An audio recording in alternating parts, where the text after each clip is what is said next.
Alright, এখন আমরা দেখব হচ্ছে ট্যাবাওয়ে আপনি যখন আমাদের থেকে ডলার নেবেন তখন ট্যাবাওয়ে কীভাবে ডলারটা ব্যালেন্স অ্যাড করবেন, মানে কার্ডে অ্যাড করবেন সেটাই দেখাচ্ছি।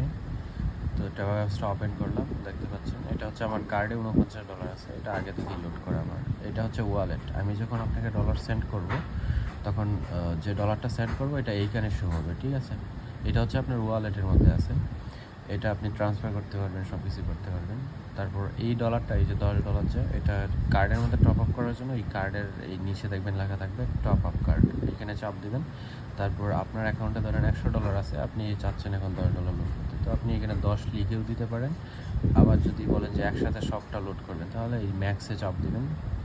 এই যে ম্যাক্সে চাপ দিলে এখানে যত ফান্ড আছে সবটা অ্যাড হয়ে যাবে। তারপর কনফার্মে চাপ দেবেন।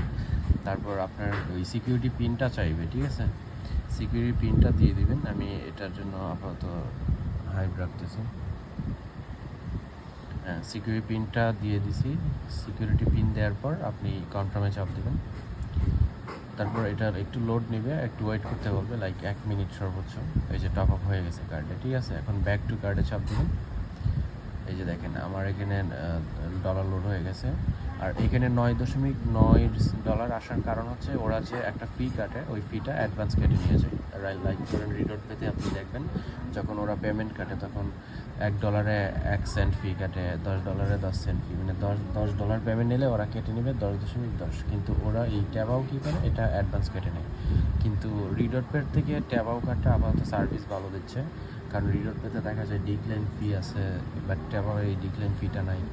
সো ওই দিক দিয়ে আবার ট্যাবাও এখন সার্ভিসটা ভালো দিচ্ছে। আপনি নিচে কিছু ট্রানজ্যাকশন দেখবেন, আমি ফেসবুকে যে পোস্ট করিয়েছি এগুলো কিন্তু ফেসবুকে পেমেন্ট কেটে নিছে, ফেসবুকে পোস্ট করতেছে এই কার্ড দিয়ে।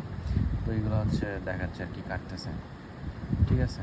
তো এই আর কি। তো এখন হচ্ছে রিডোট পের থেকে ট্যাবাও সার্ভিস দ্বিগুণ ভালো আছে।